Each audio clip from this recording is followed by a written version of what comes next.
नमस्कार, स्वागत है आप सभी का फिर से मेरे एक नए वीडियो में नए टॉपिक के साथ। आज हम लोग डिस्कस करेंगे महिलाओं में दिखने वाले ऐसे कुछ लक्षण जो महिलाएं हमेशा इग्नोर कर देती है और आगे जाके वो कैंसर का रूप ले लिया जाता है। तो महिलाओं को इस सब चीज को इग्नोर नहीं करना चाहिए। ऐसे लक्षण अगर शरीर में थोड़े से भी दिखते हैं तो उनको तुरंत डॉक्टर के पास जाके सारे इलाजें सारी जांचें शुरू करना चाहिए, नहीं तो वो आगे जाके बढ़ के कैंसर का रूप ले लेगी तो आगे जिंदगी में बहुत खतरा होता है। तो शुरुआत करते हैं आज के टॉपिक में। देखते हैं ऐसे कौन कौन से लक्षण हैं जो महिलाएं हमेशा इग्नोर करती रहती हैं, डॉक्टर के पास नहीं जाती हैं। तो सबसे पहला है कि सबसे पहले अगर उनकी ब्रेस्ट में कोई चेंजेस दिखता है, महिलाओं के ब्रेस्ट में अगर कोई चेंजेस दिखता है, जैसे कि ब्रेस्ट सेल्फ एग्जामिनेशन करना चाहिए महिलाओं को। जब भी महीना खत्म होता है, जब भी पीरियड खत्म होता है, उसके 10 दिन के बाद उनको ब्रेस्ट सेल्फ एग्जामिनेशन करना चाहिए, जिसमें ब्रेस्ट के पूरे पार्ट्स को अच्छे से खुद सेल्फ एग्जाम कर सकती है, देख सकती है कि ब्रेस्ट में कोई चेंजेस तो नहीं आ रही है, निपल्स के शेप में कोई चेंजेस तो नहीं आ रहा है, निपल्स इनवर्ड अंदर की तरफ धंसा तो नहीं है, या निपल्स के आसपास कोई सोर या रेडनेस या स्वेलिंग तो नहीं है, या तो ब्रेस्ट में कहीं गांठ तो नहीं है। तो उनको सेल्फ एग्जामिनेशन करना चाहिए। 10 स्टेप होता है सेल्फ एग्जामिनेशन का, तो इस तरीके से वो खुद जांच कर सकती है। अगर ऐसा है, इनमें से कोई भी पॉइंट्स दिखता है, या तो अंदर की तरफ है घुसा हुआ, या तो मुड़ा हुआ है, या तो उनमें कोई सूखापन है, रूखापन है, या तो ब्रेस्ट में कहीं पे गांठ दिख रहा है, छूने से पता चल रहा है, तो आपको तुरंत डॉक्टर के पास संपर्क कराना चाहिए और आपको पूरा ट्रीटमेंट स्टार्ट करना चाहिए। कहीं तो आगे जाके वो ब्रेस्ट कैंसर का रूप ना ले ले। दूसरी बात, ब्लोटिंग, गैस पास करना।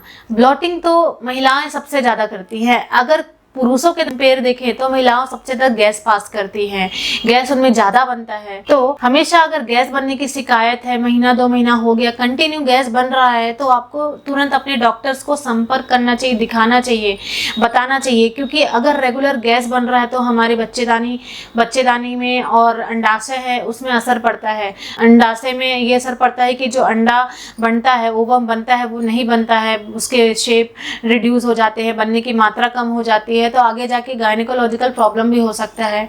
तो वो एक प्रकार का ओवरीज कैंसर का साइन है ब्लोटिंग। और गैस्ट्रोइंटेस्टाइनल ट्रैक्ट, आपके पूरा जीआई ट्रैक्ट, आपके पूरे पाचन तंत्र की जो पूरी एरिया है उसमें भी कहीं भी कैंसर हो सकता है, या तो आपकी आंतों में कैंसर हो सकता है। बड़ी आंत, छोटी आंत है तो आपकी जो बड़ी आंत है उसमें कैंसर होने के चांसेस हैं। और आपके जो पैनक्रियास होती है जहाँ पे इंसुलिन बनता है वो भी कैंसर होने के चांसेस है, उसको भी तो आपको तुरंत दिखाना चाहिए डॉक्टर को। तीसरी बात, अगर आपको ब्लीडिंग हो रहा है पीरियड्स के बीच में, जैसे कि आज पीरियड खत्म हो गया, अगला पीरियड 1 महीने के बाद आएगा, इन बीच में अगर पूरा 1 महीने में कभी भी किसी भी टाइम ब्लीडिंग शुरू हो जा रहा है, बार बार ठीक नहीं हो पा रहा है, डॉक्टर को ट्रीटमेंट करा रहे हो फिर भी ठीक नहीं हो रहा है, तो भी आपको आगे जाकर के एंडोमेट्रियल कैंसर होने के चांस है। एंडोमेट्रियल कैंसर ये होता है कि बच्चेदानी जो होता है उसके अंदर की जो परत होती है, लाइनिंग होती है, वो एंडोमेट्रियम लेयर होता है, तो उसमें कैंसर डेवलप होने के चांसेस है। तो आपको डॉक्टर को तुरंत दिखाना चाहिए। उसके बाद है अपने नाखूनों को देखना चाहिए, रेगुलर इंस्पेक्ट करना चाहिए। नाखून को आप टच करके देखिए, प्रेस करके देखिए, इसमें ब्लड सर्कुलेशन प्रॉपर है कि नहीं है। अगर नाखून में ब्लड सर्कुलेशन नहीं है, पेल दिख रहा है, या फिर नाखून के जो नाखून है वो सड़ रहे हैं, तो आपको आगे जाके नाखून में भी कैंसर डेवलप होने के चांसेस है। जैसे कि है मेलानोमा नाम का जो कैंसर होता है वो नाखून में डेवलप होता है, क्योंकि वो स्किन कैंसर है। और साथ में नाखून अगर ब्राउन कलर के हो गए हैं तो वो भी एक कारण है। साथ में आपके पाँव के नाखून को भी रेगुलर चेक करिए, क्योंकि कोलेस्ट्रॉल बढ़ने की वजह से भी पाँव के नाखूनों में भी बहुत सारे चेंजेस दिखने को मिलते हैं, जो कि कलर चेंज हो जाता है, पेल कलर से ब्राउन कलर हो जाता है। तो आपको ये रेगुलर इंस्पेक्ट करना चाहिए। अगर थोड़े से भी कुछ चेंजेस आ रहे हैं तो आपको डॉक्टर के पास जाना चाहिए। उसके बाद है, अगर आपको ब्लड आ रहा है यूरिन में, या फिर आप मल पास करते हैं उसमें ब्लड आ रहा है, तो वो भी बहुत बड़ी गंभीर समस्या होने के चांसेस हैं। ब्लड आना मतलब कहीं ना कहीं आपकी किडनी में दिक्कत है, किडनी के काम करने की क्षमता सही नहीं है, या तो किडनी में कोई डैमेज हो गया है, या तो मल द्वार में कहीं कुछ चोट लग गया है, इंजरी लग गया है, जिसकी वजह से आपको बार बार ब्लड आ रहा है, तो आपको चेकअप कराना चाहिए, डॉक्टर को दिखाना चाहिए। अदरवाइज आगे जा करके कैंसर क्रिएट कर सकता है आपके किडनी में, आपके मल द्वार में एनल कैंसर क्रिएट कर सकता है। अगर 2 दिन से भी ज़्यादा ऐसा हो रहा है तो आपको तुरंत डॉक्टर के पास जाना चाहिए। उसके बाद है लिम्फ नोड चेंजेस। आपके जो लिम्फ नोड या आपके जो लिम्फ नोड यहाँ होते हैं, सप्लाई होते हैं, पूरे बॉडी में सप्लाई होते हैं। अगर लिम्फ नोड एनलार्ज है, जैसे कि ब्रेस्ट में लिम्फ नोड सप्लाई होता है, तो एक्जिला में आप चेक कर सकते हैं, आपके यहाँ पे कंधे के नीचे, तो वहाँ भी आप अगर छू के देखोगे वहाँ कुछ गांठ है जैसे दिखती है, आपको टच करके देखोगे तो वो ये है कि आपका लिम्फ नोड बढ़ गया है। लिम्फ नोड बढ़ने से आगे जाके लिम्फ नोड का कैंसर हो सकता है, तो आपको वो भी चेक करते रहना है। कहीं लिम्फ नोड में स्वेलिंग तो नहीं है, स्वेलिंग हो सकता है या तो आपके इन्फेक्शन हो सकते हैं लिम्फ नोड में, तो आगे जाके वो ल्यूकेमिया या लिम्फोमा नाम का कैंसर क्रिएट करता है। Hodgkin lymphoma and non Hodgkin lymphoma, ये 2 टाइप के कैंसर होते हैं जो लिम्फ नोड के एनलार्ज होने की वजह से होता है। उसके बाद है, अगर आप स्वेलो नहीं कर पा रहे हो, कुछ निगल नहीं पा रहे हो, है ना, कुछ भी खा रहे हो वो निगल नहीं पा रहे हो, तो या तो आप खा तो रहे हो लेकिन आपके शरीर में वो लग नहीं रहा है, आपको बार बार आपका वजन कम होते जा रहा है, चाहे आप कितने अच्छे न्यूट्रिशियस थिंग्स भी खा रहे हो फिर भी आपका वजन डाउन होते जा रहा है, और खाने में यहाँ गले में स्वेलिंग है या फिर खाने में यहाँ पास गले में कोई दिक्कत होती, पेन होती है, तो आपको तुरंत जा करके डॉक्टर को दिखाना है, क्योंकि यहाँ पे अगर पेन होता है तो कहीं ना कहीं आपके यहाँ पे ईसोफेगल एरिया है, वहाँ पे उसकी लाइनिंग में कैंसर डेवलप होने के चांसेस है, या तो आपके पेट में कैंसर डेवलप होने के चांस है, क्योंकि आपका वजन बढ़ नहीं रहा है कुछ भी खाने से। उसके बाद है अनएक्सपेक्टेड वेट लॉस, अगर आपको पता भी नहीं और आपका वेट डाउन होते जा रहा है, आप रेस्ट कर रहे हो, आप आराम कर रहे हो, प्रॉपर खा रहे हो, नींद ले रहे हो, सब कुछ कंप्लीट कर रहे हो, फिर भी आपका वजन गेन होने के वजह डाउन होते जा रहा है, तो भी आगे कहीं ना कहीं वो रीज़न है कैंसर डेवलप होने के, तो आपको पूरा ट्रीटमेंट कराना चाहिए डॉक्टर से।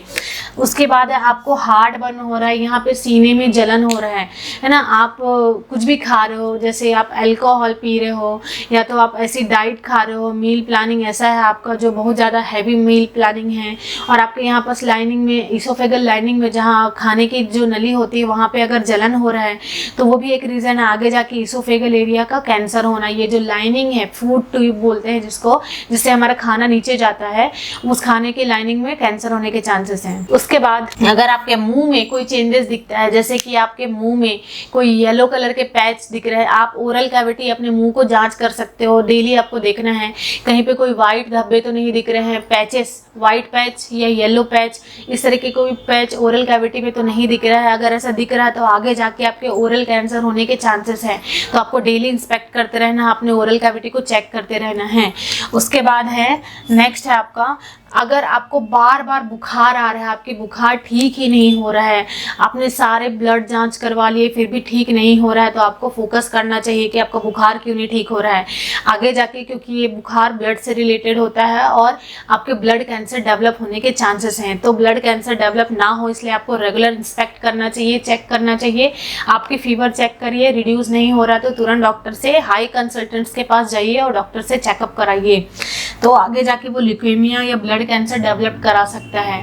उसके बाद अगर आपको कफ है, कंटिन्यू 4 हफ्ते से ज़्यादा कफ है, 1 मंथ हो गया है, 1 मंथ के बावजूद भी अगर आपका कफ रिड्यूस नहीं हो रहा है, बहुत ज़्यादा बलगम निकल रहा है, स्नीजिंग हो रहा है, तो आपको अवेयर रहना चाहिए कि आगे जाके वो लंग कैंसर डेवलप हो सकता है, जिससे आपको डॉक्टर को जल्दी से जल्दी चेकअप करा सकते हैं। जितना जल्दी इंस्पेक्ट होगा, जितना जल्दी पता चलेगा, आप ट्रीटमेंट उतना जल्दी स्टार्ट कर सकते हैं। अगर वही ट्रीटमेंट आपने लेट कर दिया, इग्नोर कर दिया ये सारे लक्षण को, लेट स्टेज में क्या होता है, इग्नोर करने के बाद में हमको लेट स्टेज में पता चलता है कि हमारा कैंसर 4th स्टेज में पहुंच गया है, तो उस 4th स्टेज में पहुंचने से पहले हमको 1st स्टेज में ट्रीटमेंट स्टार्ट कर देना चाहिए। इसलिए अगर आपको इनमें से कोई भी लक्षण थोड़ी सी भी दिखते हैं शरीर में, तो आप इसको लाइटली नहीं लीजिए, आप डॉक्टर के पास जाइए और अपना ट्रीटमेंट स्टार्ट करिए, ताकि आप कैंसर होने से बच सकते हैं। Thank you for watching my this video.